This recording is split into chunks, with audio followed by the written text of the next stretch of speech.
Well, you gotta go. Oh shit! Help me out. Oh, God dang. Rey Mysterio and Dibiase. That Ted owes me 25 grand. Clip this shit, put it out there. People will hear it. Hey. What's good, people? WrestleQuest, and we got some breaking pro wrestling news here. An update into this viral clip. You heard what Randy Orton was talking about. Ted Dibiase owes him $25,000. F you, pay me. Clip this. Help me get paid. That wasn't a work, I don't think. Let me know what you think in the comments below. But you see, this is so interesting. The timing of this all happening just coming off WrestleMania. The $1 Million Man's like, I don't know what you're talking about, Randy. You know, you've been getting hit in the head too much. Did someone punch you in the head like you did Cody? Comment what you guys thought about that match at Mania and what happened with Randy Orton and Cody Rhodes. But, you know, like, you get punted, you get an RKO, and you got CTE? What's going on with you? And he said, no, Junior does. It's your son. And like I said, Mania was the return of Ted Dibiase Jr. And leave it in the comments too. You see a tweet a little while back leading up to Mania with Cody Rhodes, Randy Orton program that they were working about how, you know, there's more than one royal family of pro wrestling. Obviously, you guys remember Legacy. It's so interesting. He just wrestled like legacies of pro wrestling, but also the pro wrestling stable of Legacy, which, you know, was that a good stable in your opinion? Was it better than $1 Million Corporation? As the main people were Randy, Cody, and Ted Dibiase Jr. I think Sim Snuka was in it for a little while, right? The dude from Deuce and Domino.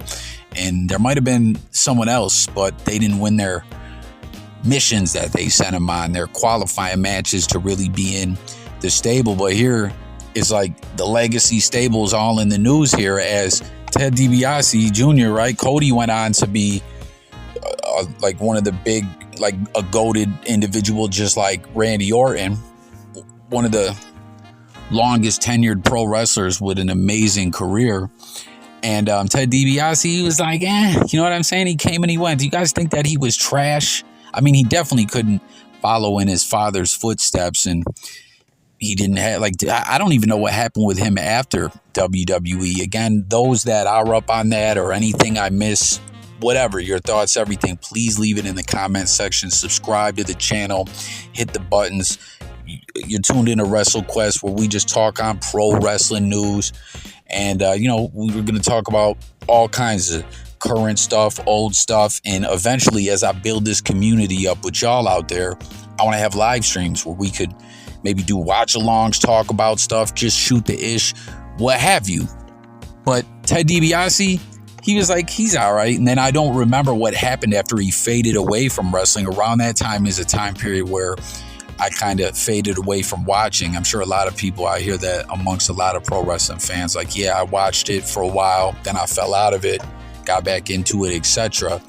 Yeah, I don't know if he went on the independence or anything like that, but here he is popping up at Mania. No one's seen him in a long time, and it's just at the same time that he beats this big case in, what was it, Mississippi, misappropriating welfare funds or stealing.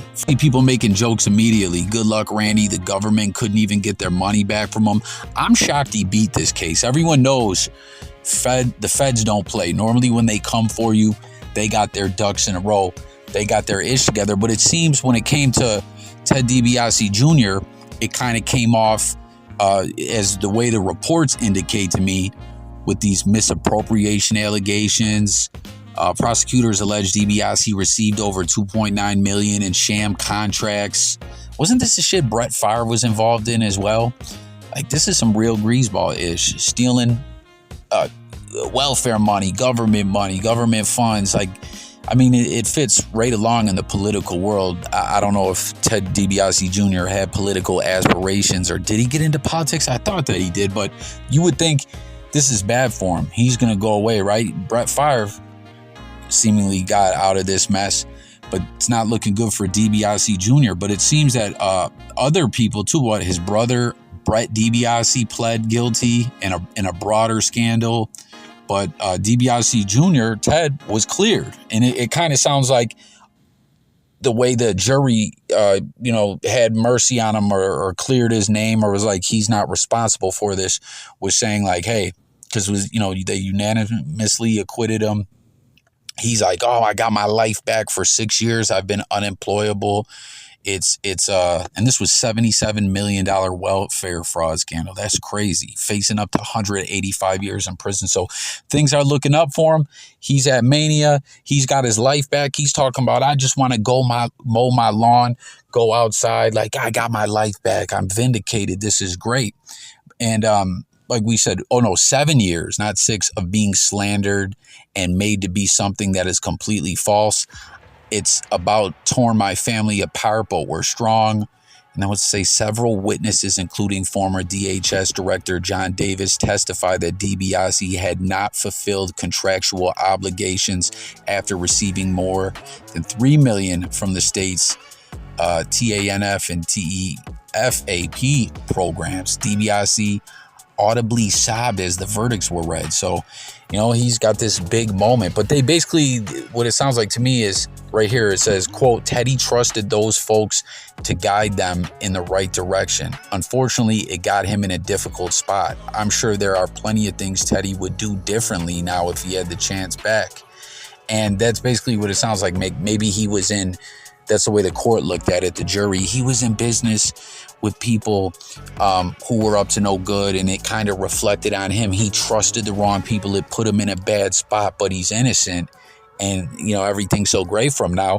But then when you look at this, you're like, he's a dirtbag. He owns Randy Orton $25K. Like, it's crazy hard to beat the feds, and it seems whatever they did as a legal strategy worked. Or maybe some people out there, if you followed this case closely, I'm not gonna lie, didn't, right? Maybe you truly believe he just had no knowledge of the wrongdoing. It was those around him. But to me, it looked pretty cut and dry. Like they were running a straight scheme, getting these government contracts. And it says the work was never, contracts weren't fulfilled or whatever. I don't know. Somehow we got out of it. And here's Randy Orton now clarifying to the $1 Million Man Ted Dibiase, hey, yeah, it ain't you, it's your greaseball son. He owes me $25,000. Like, I want my fucking money. So, like, just off getting his name cleared, here he is involved in some other owing money or doing some kind of greaseball activities. Like, I wonder what he owes Randy the $25,000 for. Did he beat him in the head with an investment or what? Like, hey, feds, I think Dibiase Jr. got over on y'all. I mean, they must think so too, or they wouldn't have indicted him and went as far as to go to trial. But I don't know. I just found this to be a bit funny. And I propose this, right? As we know, pro wrestling loves blurring the lines between real life and, the wrestling world. And it's harder than ever now with kayfabe being broken, especially with the social media stuff. What is canon storyline? What's not? Is a wrestler in character, out of character?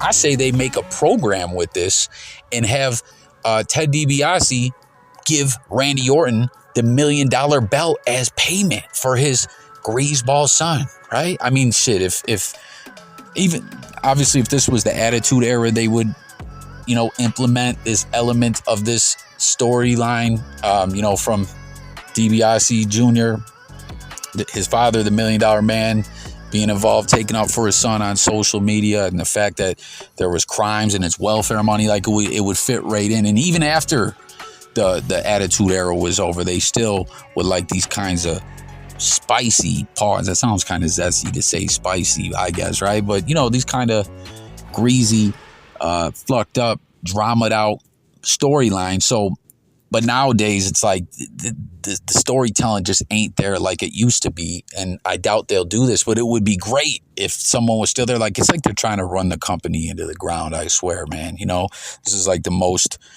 hated, disappointing WrestleMania to a lot of people out there. But this would be cool. Bring the belt back, give it to Randy.